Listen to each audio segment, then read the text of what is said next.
Now then, today I'm gonna use the old round brush. And I'm gonna grab it, go right into some of the titanium white. There we go. Pull it through there, get a lot of paint on it. A lot of paint. Look at the end of that brush. It's full of paint. Okay, let's go up here. Now then, you have to make some decisions. I decided today I want some happy little clouds in this sky. Just let them bounce around and play. Yeah, just throw them in. Throughout 31 series of The Joy of Painting, Bob Ross offered up humor, wisdom, colors, even squirrels. They've become canon, ingrained in happy little brains all around the world. But how often did Bob actually say, "You can do anything"? When did he beat the devil out of that first brush?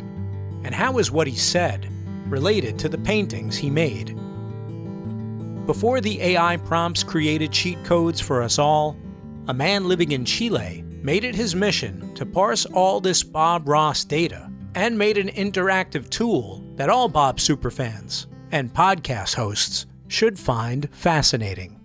For more analysis on this analysis, here's the Joy of Bob Ross roving reporter, Joe Shiro. Fernando Becerra makes his living in the southernmost country in the world. Doing what? You guessed it, analyzing data! Fernando makes art too. Instead of paintings, he creates tools that can help us visualize data.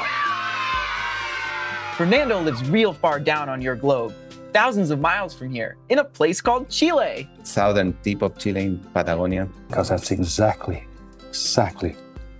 where that little rascal should live. I really like art, like drawing stuff, but just because of life, because I went into a career that is like so science focused and like math related, that I kind of like stopped doing it. The magic happened when I actually watched one of the Bob Ross episodes. And I was like, oh, wow, this is what I liked about art. It's almost like magic. If you do this in front of friends and relatives and they don't know you've put any color on the canvas, they'll just be amazed when you start pulling a little white paint down it. All these beautiful colors just appear. They think you're a magician.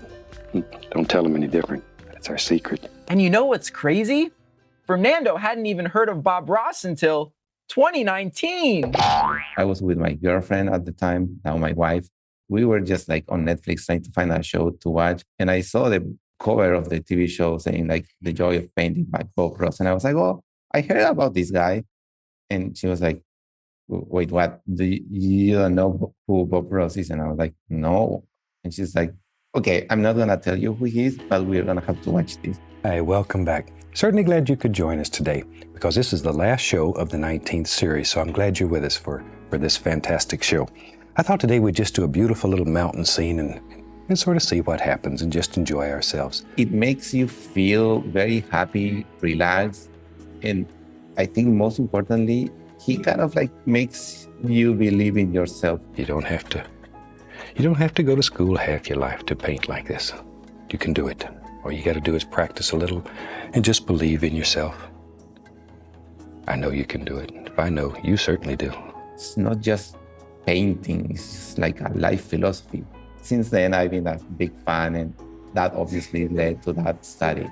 Fernando took the text from all 403 episodes of The Joy of Painting and what he learned at Harvard to make a happy little search engine. So every time Bob Ross mentions something, it's registered in the transcript and we can analyze that.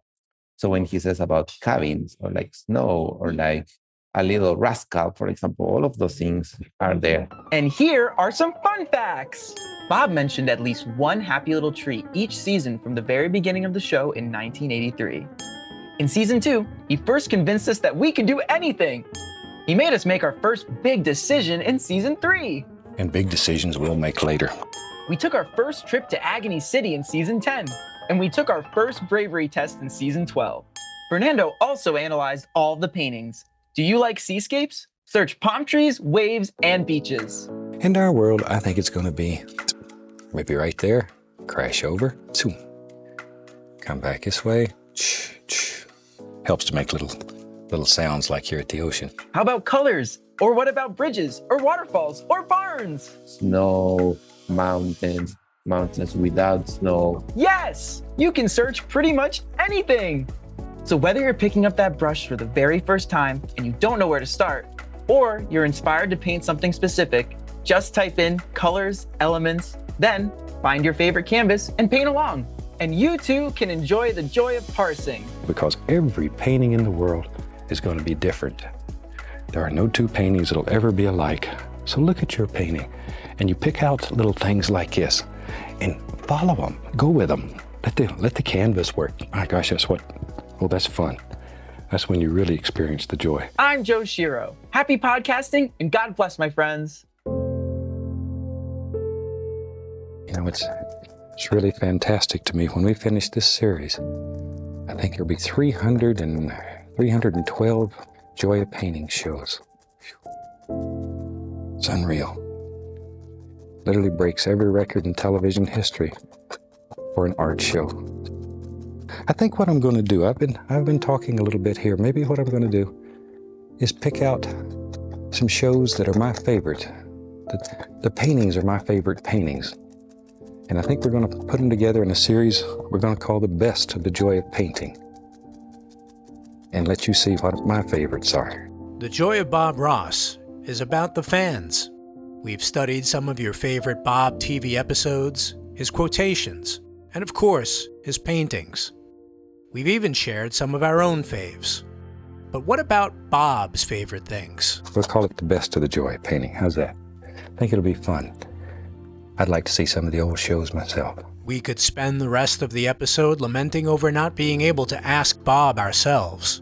Or we could chase the rumors that might help answer the question, which of Bob's paintings were his favorites? My favorite painting, that was also one of Bob Ross's favorite paintings, called A Spectacular View.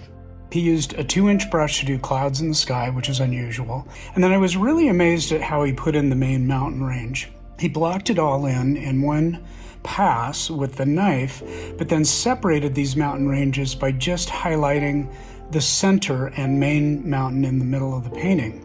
Then he proceeded to block in the entire bottom half of the canvas with blue, brown, black, alizarin crimson to make a very, very dark color. And he blocked that in all with his knife, covered the complete bottom half of the canvas with this knife. And I'm always reminded of something that Bob said, if you don't use paint, you won't have a painting. So check this one out. Spectacular View, Season 27, Episode 7. Interesting theory.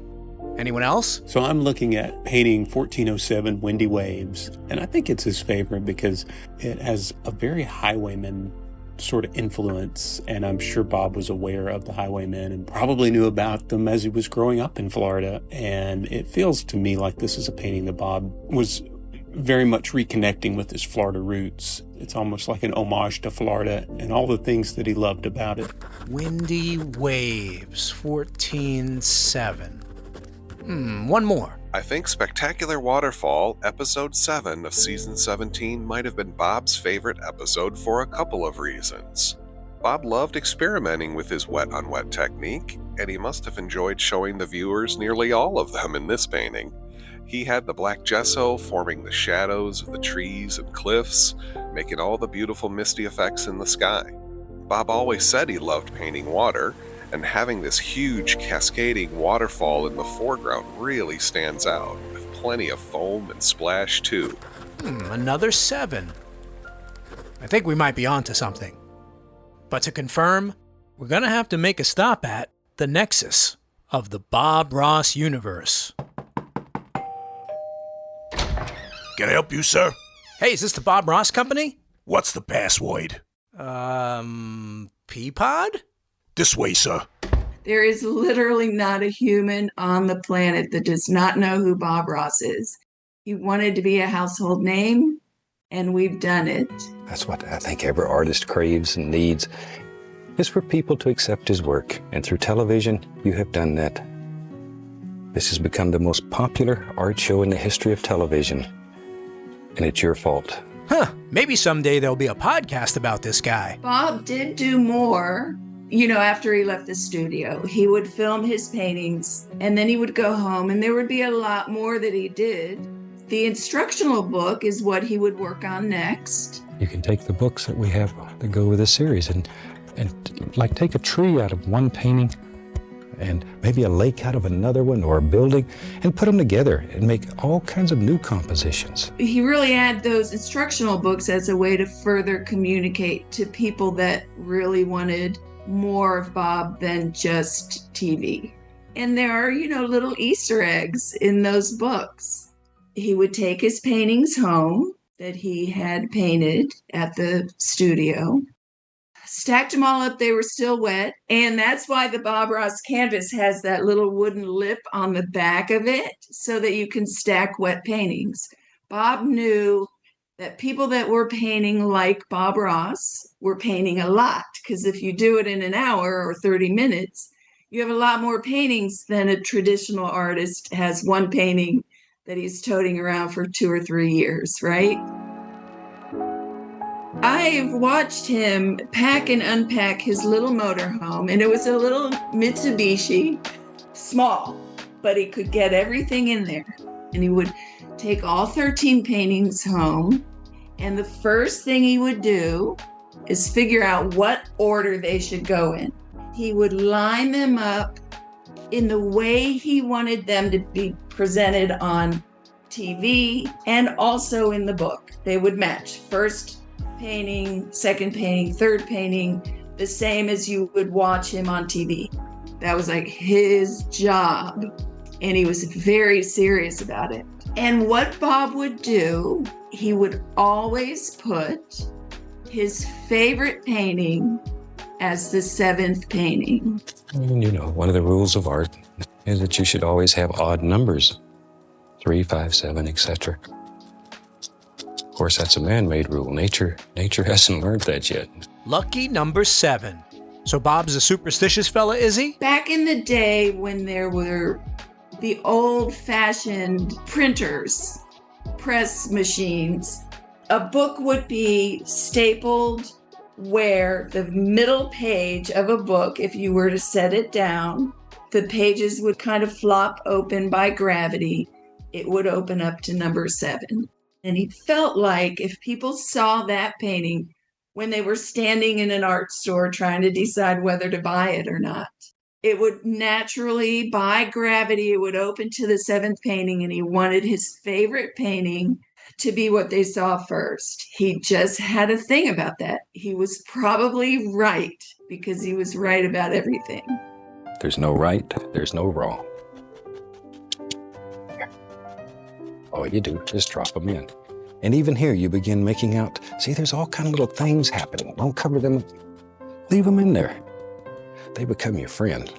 Shoot, I like these old big trees. Let's have another one over here. Okay, so 31 series means 31 number 7s. Which of these could possibly be Bob's all-timer, and why? I chose volume 22, painting number 7, Dimensions.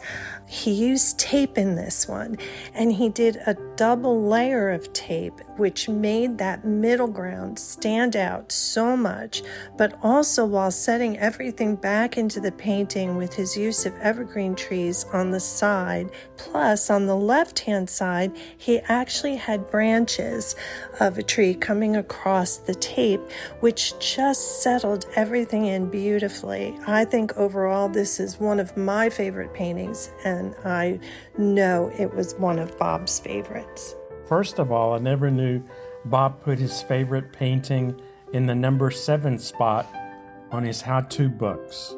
I'm always finding something new and exciting when it comes to Bob.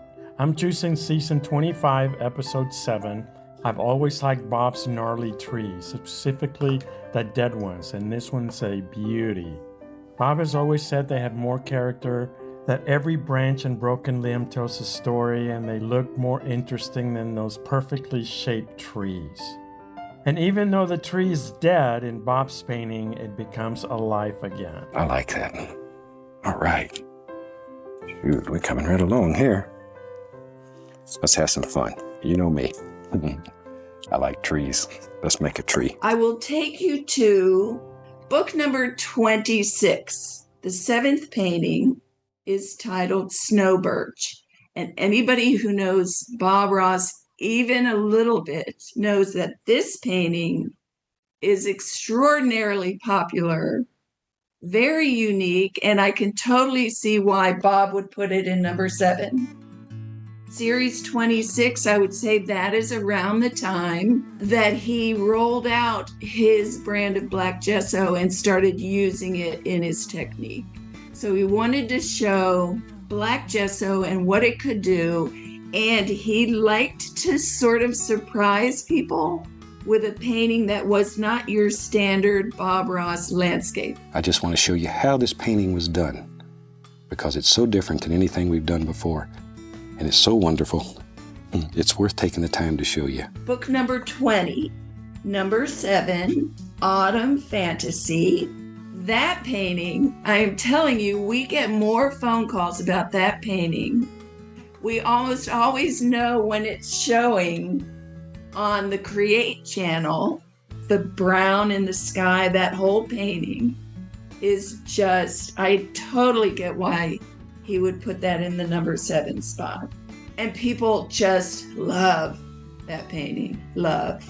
And then you look at, for example, book number 24, number 7, Backcountry Path.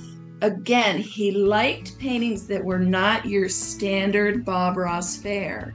And he did a lot of them like this, not a ton, because I don't think that people were ready for this kind of painting from him. But the darkness of it and the amount of detail that he could put into a dark, dark painting like that is just remarkable. A big 2-inch brush can make tiny details that you really have to stare at this painting for like an hour before you can get them all. And it's actually fun to go through and look at all of the number 7s in all of his how-to books, and just sort of looking at those paintings next to the other paintings and sort of trying to get into Bob's head and figure out why he would choose this one. It's a lot of fun. Season 29, Episode 7, Cypress Creek, a beautiful painting. And if you're a Bobologist like me, and I'm thinking you probably are, one look at this painting and you have instant knowledge of why Bob chose it as his favorite. I think it's all about the memories. He talks about how he and his brother Jim played together in the setting. They played with snakes and squirrels. Bob mentions the owls that he would see high up in the trees sleeping during the day. I'm really thankful that Bob had such wonderful memories of his childhood, and he had the experiences that he did, because it made him into a very observant painter, and he's brought all that to us. And that may be the nicest thing of this whole thing, is just sharing what you can do with other people. Yep, there was a method to Bob Ross's madness, a business acumen. Behind those happy little clouds was a strategist, an artist with wisdom and instincts. Maybe Bob didn't have a single painting that hung over the mantle. Maybe they were all his favorites, because they all served the same purpose, not to create a masterpiece, but to create new painters, and to light a creative spark in all of us. Bob just wanted people to paint. He thought it was such a way for him to have control of his life that he wanted other people to have that too. And a lot of these are by young people too. They're not all older people like me. A lot of them are very young people that have basically had no art lessons other than the television show. As I say, just from watching this series, they're producing some of the most gorgeous paintings. And I'm so proud of everybody that's able to do this. You know, it was something you could do by yourself. You didn't need a lot of people around you. You could sort of explore your own creativity. Mostly being able to entertain yourself instead of sitting around waiting for somebody else to entertain you. You could actually just spend hours and hours learning about yourself and just opening up what you have inside of you. Because this is just the first. If you accomplish this, my God, then you can accomplish anything. All you have to do is just believe you can. Just believe that you can. And success with painting leads to success with many things. And that's why it's so fantastic to see people have success, because it carries over into every part of your life. You learn that you can do anything. absolutely can. The old clock on the wall tells me we've got another finished podcast episode. I want to thank my guests, Fernando Becerra, Eddie Cuervo, Faye Fletcher, Doug Hallgren, Nick Hankins, Carolyn Saletto, and Ted Simpson. This happy little episode was made with help from James Shapiro and Joe Shiro at Jansen Media, and it was mixed by Tom Carcutt at Digital Sound and Video of Daytona Beach, Florida. Support your local public television station and say thanks for giving us Bob Ross and the joy of painting. You know we want to see your paintings. Use hashtag #PaintLikeBobRoss. Bob Ross certified instructors are the only ones that know how to teach you Bob's world-famous painting method. Don't settle for second best. Find a local CRI at bobross.com and then click Take a Class. Got your own Bob Ross story to tell? Leave us a message at 866-FANBRUSH or send an email to podcast@bobross.com. And you can follow us on Instagram at BobRoss_The Joy of Painting. I'm Ron Scalzo. The Joy of Bob Ross is written and produced by me, Ron Scalzo, in partnership with Bob Ross, Inc. Bob Ross name and images, they're registered trademarks of Bob Ross, Inc.